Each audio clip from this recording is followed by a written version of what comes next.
पीपलगढ़ नाम का एक सूखा और रेतीला गांव था। वहाँ के लोग खेती और पास के पत्थर खदानों में मजदूरी करके अपना घर चलाते थे। उसी गांव में माधव अपनी पत्नी जानकी और छोटी बेटी बिंदिया के साथ रहता था। गरीबी ऐसी कि 2 वक्त की रोटी भी मुश्किल से जुटती थी। जानकी, आज बिंदिया का शरीर कैसा है? बुखार कुछ कम हुआ या नहीं? बुखार तो कल रात से और तेज हो गया है। वैद्य जी ने कहा है कि इसे जल्दी से शहर के बड़े अस्पताल ले जाना होगा। अगर आज भी उसे दवा नहीं मिली तो क्या होगा जानकी? मुझे बहुत डर लग रहा है। आप हिम्मत मत हारिए। आज ठाकुर जी से अपनी रुकी हुई पगार मांग लीजिए। वो इतने भी पत्थर दिल नहीं है। माधव गांव के सबसे क्रूर और अमीर जमींदार ठाकुर गजराज के गोदाम में काम करता था। ठाकुर गजराज सिर्फ अपने मुनाफे के बारे में सोचता था। पूरे गांव का अनाज उसके गोदाम में सड़ता था, लेकिन वो किसी गरीब को दाना नहीं देता था। माधव 6 महीनों से बिना पगार के वहाँ खट रहा था। दूसरे दिन माधव हवेली पहुँचा। मालिक राम राम। मुनीम जी कह रहे थे कि आज आप कुछ हिसाब करने वाले हैं। हाँ, हिसाब तो करना है, लेकिन उनका जिन्होंने मेरा कर्ज लिया है। तू यहाँ क्या शक्ल दिखा रहा है सुबह सुबह? मालिक, मेरी बिंदिया बहुत बीमार है। मुझे मेरी 6 महीने की रुकी हुई पगार दे दीजिए। मैं हाथ जोड़ता हूँ। पगार? तूने जो इतने दिन यहाँ बैठकर मेरी मुफ्त की रोटियां तोड़ी हैं, उसका हिसाब कौन करेगा? जा, पहले मेरे खेतों में पानी दे। मालिक, मैंने दिन रात एक करके आपके गोदाम की रखवाली की है। मेरी बच्ची मर जाएगी। मुझे मेरी खून पसीने की कमाई चाहिए। ठाकुर गजराज का पारा 7वें आसमान पर पहुंच गया।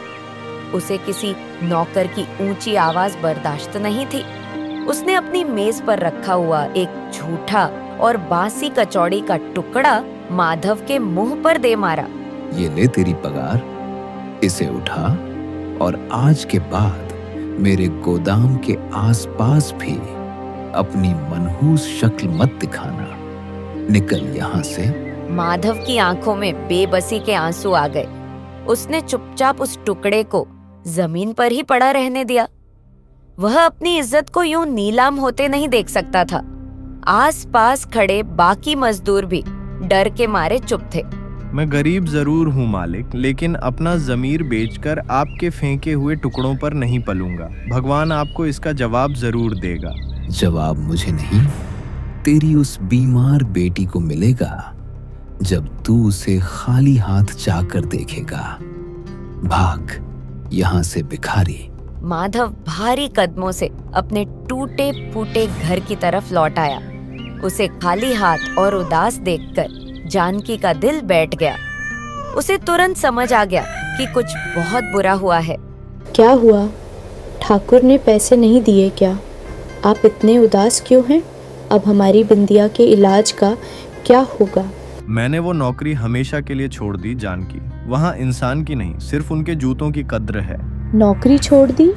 तो अब हमारा घर कैसे चलेगा? बिंदिया के इलाज के लिए दवा कहाँ से आएगी? हम तो बर्बाद हो जाएंगे। माधव कुछ देर तक खामोश खड़ा रहा। फिर उसकी नजर घर के कोने में रखी एक पुरानी लोहे की सिगड़ी पर पड़ी। यह उसके दादा की इकलौती निशानी थी जो अब तक बची थी। जानकी, मेरे दादाजी शहर के नवाबों के लिए खाना बनाते थे। मुझे उनका वो खास अफगानी चिकन टिक्का बनाना आता है। मैंने बचपन में उनसे सीखा था। अफगानी चिकन टिक्का? लेकिन हमारे इस छोटे से गांव में उसे कौन खाएगा? यहाँ तो लोग सूखी रोटी खाते हैं। स्वाद सबको पसंद आता है जानकी, बस उसे बनाने में दिल लगना चाहिए। लेकिन हमारे पास तो सामान खरीदने के भी पैसे नहीं हैं। मुर्गियाँ, मसाले, कोयला, ये सब कहाँ से आएगा? मुझे बस थोड़ा सा उधार चाहिए। मैं कल ही बाजार जाकर अपना नया काम शुरू करूंगा। मुझे खुद पर भरोसा है, तुम बस मेरा साथ देना। जानकी ने बिना कुछ सोचे अपने गले से चांदी का एक पुराना ताबीज उतारकर माधव के हाथों में रख दिया। यह ताबीज उसकी माँ की आखिरी निशानी थी। इसे गांव के सुनार के पास रख दो। हमारी बिंदिया की जान से बढ़कर ये ताबीज बिल्कुल नहीं है। माधव की आंखें भर आईं। उसने अगले ही दिन वह ताबीज गांव के लालची सुनार छगन के पास गिरवी रखा। छगन ने उसे बहुत कम पैसे दिए, लेकिन माधव के पास कोई और रास्ता नहीं था। अब मैं किसी के आगे हाथ नहीं फैलाऊंगा। अपनी मेहनत और दादाजी के स्वाद से किस्मत बदलूंगा। माधव ने शहर जाकर ताजा चिकन, गाढ़ी मलाई, दही और कुछ बेहद खास खड़े मसाले खरीदे। उसने घर के छोटे से आंगन में ही सिलबट्टे पर मसालों को पीसना शुरू किया। दही और मलाई में उन खास मसालों को मिलाकर उसने चिकन को बहुत ही प्यार से मैरिनेट किया। मसालों की महक से पूरा घर गमकने लगा। माधव, इस खुशबू ने तो मेरी भी भूख जगा दी। ऐसा अनोखा मसाला तो मैंने जिंदगी में कभी नहीं देखा। ये तो एकदम सफेद है। यह दादाजी का राज है जानकी। इसमें काजू का पेस्ट और सफेद मिर्च का कमाल है। कोयले की धीमी आंच पर जब यह पकेगा तो लोग उंगलियां चाटते रह जाएंगे। शाम ढलते ही माधव ने गांव के पुराने चौराहे पर अपनी लोहे की सिगड़ी जला ली। उसने कोयले की धीमी आंच पर अफगानी चिकन टिक्का सेंकना शुरू किया, लेकिन गांव वाले उसे अजीब नजरों से देख रहे थे। आइए भाई साहब, एकदम नर्म और मलाईदार अफगानी चिकन टिक्का खाइए। एक बार खाएंगे तो स्वाद भूल नहीं पाएंगे। गांव के लोग उस अनोखी डिश को देखकर बहुत हैरान थे। किसी ने आज तक ऐसा सफेद और मलाईदार चिकन नहीं देखा था। लोग बस उसे घूर कर आगे बढ़ जाते। ये कैसा सफेद सा कच्चा मांस है, इसमें तो लाल मिर्च ही नहीं दिख रही। इसे खाकर क्या मजा आएगा, ये तो फीका होगा। अरे भाई, इसे नवाबों का खाना कहते हैं। एक बार छक कर तो देखिए। मैं दावे से कहता हूँ आपको मजा आ जाएगा। रहने दे माधव, तेरे इस कच्चे गोश्त को खाकर हम बीमार नहीं पड़ना चाहते। माधव रात तक ग्राहकों का रास्ता देखता रहा। उसका दिल अब धीरे धीरे डूबने लगा था। कोयले की आंच भी अब मध्यम पड़ने लगी थी। तभी शहर से लौटा एक थका हुआ मुसाफिर अपनी गाड़ी रोककर उस सिगड़ी के पास आकर रुक गया। भाई, खुशबू तो बहुत जोरदार आ रही है। भूख से मेरे पेट में चूहे कूद रहे हैं। एक प्लेट लगाकर दिखाओ, देखते हैं तुम्हारा स्वाद कैसा है। माधव ने तुरंत गर्मा गर्म अफगानी चिकन टिक्का एक साफ पत्तल में निकाला। ऊपर से थोड़ा चाट मसाला और पुदीने की चटनी डालकर उस मुसाफिर को थमा दिया। पहला टुकड़ा मुंह में रखते ही मुसाफिर की आंखें बड़ी हो गईं। मलाई और मसालों का वो जादुई स्वाद उसके मुंह में पूरी तरह से घुल चुका था। वो कुछ पल के लिए शांत हो गया। अरे वाह, ऐसा मखमली और स्वादिष्ट चिकन तो मैंने शहर के बड़े होटलों में भी कभी नहीं खाया। ये तो मुंह में जाते ही पिघल गया। सच कह रहे हैं बाबूजी, आपको मेरे हाथ का स्वाद अच्छा लगा ना? मैंने इसमें पूरी जान लगा दी थी। एक प्लेट और लगाओ जल्दी से। और हाँ, ये लो पूरे 100 रुपए। बाकी बचे पैसे तुम अपने पास रख लो। तेरी मेहनत सच में कमाल की है। मुसाफिर की ऊंची आवाज सुनकर आसपास खड़े 2-4 ग्रामीण भी वहां आ गए। उन्होंने भी तुरंत एक एक प्लेट का ऑर्डर दे दिया। कुछ ही देर में वहां अच्छी खासी भीड़ जमा हो गई। माधव भाई, एक प्लेट इधर भी देना। तुम्हारी इस खुशबू ने तो हमारा दिमाग ही खराब कर दिया है। ये तो सच में कमाल है। देखते ही देखते माधव का सारा अफगानी चिकन टिक्का बिक गया। वो खुशी से दौड़ता हुआ अपने घर पहुंचा और सारे कमाए हुए पैसे जानकी के हाथों में रख दिए। जानकी, हमारी मेहनत सच में रंग लाई। कल सुबह होते ही हम बिंदिया को शहर के अस्पताल लेकर जाएंगे। अब हमें कोई नहीं रोक सकता। अगले दिन बिंदिया का इलाज शुरू हो गया। माधव का काम भी चौराहे पर बहुत जोर पकड़ने लगा। रोज शाम को उसकी सिगड़ी के पास गांव वालों की लंबी लाइन लग जाती। माधव, तेरे इस अफगानी चिकन टिक्के ने तो पूरे पीपलगढ़ गांव को अपना दीवाना बना दिया है।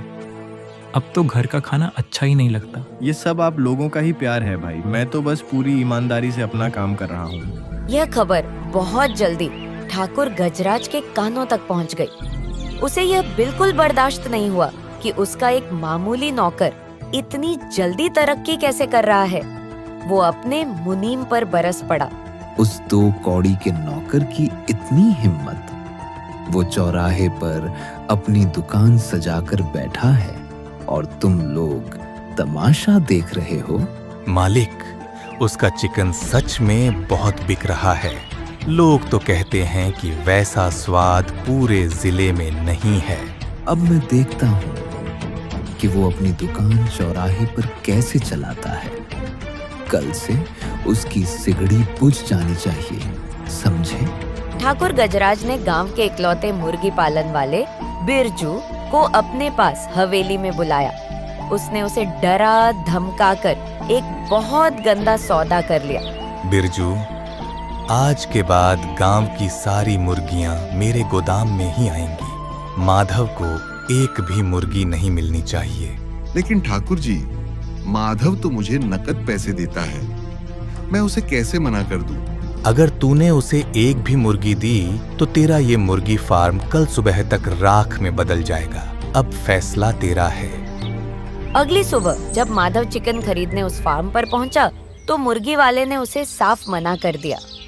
माधव हैरान रह गया क्योंकि शाम की तैयारी का वक्त बीता जा रहा था।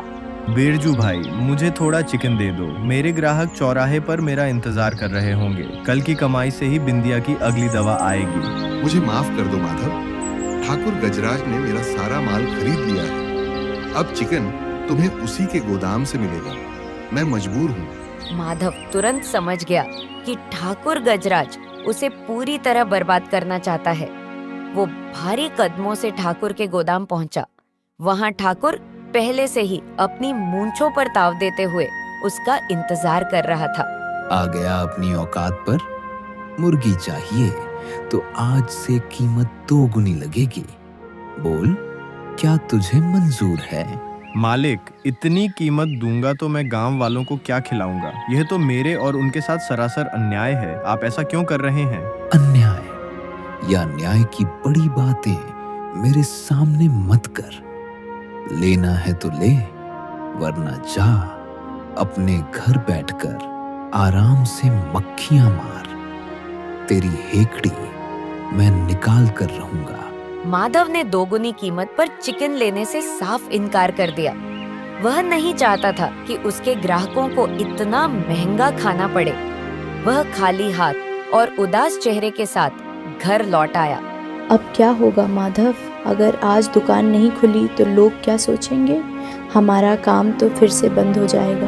मैं इतनी जल्दी हार नहीं मानूंगा जानकी। मैं अभी शहर जा रहा हूँ। वहाँ की बड़ी मंडी से सीधा माल लेकर आऊंगा, चाहे जो हो जाए।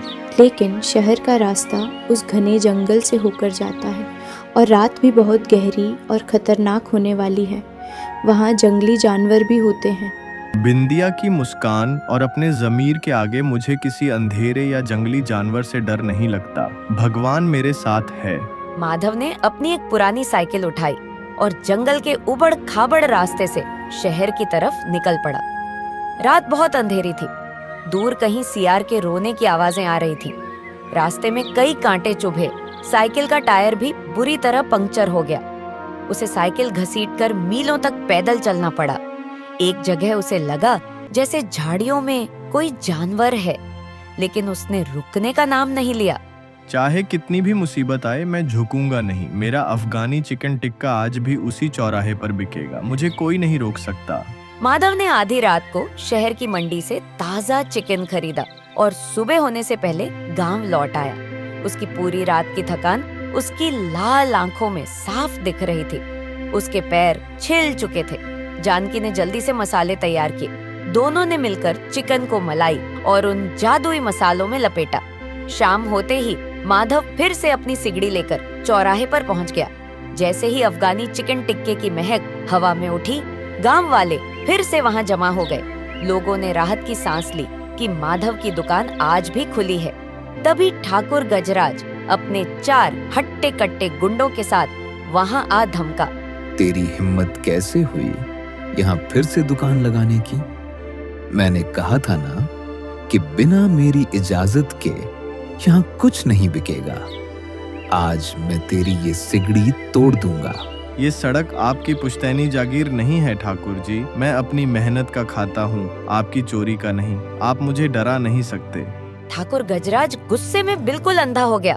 उसने आगे बढ़कर माधव की सिगड़ी को लात मारने की कोशिश की, लेकिन तभी गांव के एक बुजुर्ग रामदीन ने आगे बढ़कर उसका पैर मजबूती से पकड़ लिया। बहुत हो गया ठाकुर, माधव ने हमें कभी धोखा नहीं दिया। उसका स्वाद और उसकी नीयत दोनों बिल्कुल साफ हैं। आज तुम इस पर हाथ नहीं उठाओगे। रामदीन काका सही कह रहे हैं। अगर तुमने माधव को आज परेशान किया तो हम में से कोई भी कल से तुम्हारे खेतों में काम नहीं करेगा। तुम्हारी फसलें सूख जाएंगी। पूरा गांव माधव के पीछे एक दीवार की तरह खड़ा हो गया। गांव वालों की आंखों में इतना गुस्सा देखकर ठाकुर गजराज और उसके गुंडों के पसीने छूट गए। उसे समझ आ गया कि अब उसकी तानाशाही इस गांव में बिल्कुल नहीं चलेगी। तुम सब गद्दार हो गए हो। एक मामूली चिकन बेचने वाले के लिए मुझसे बगावत कर रहे हो।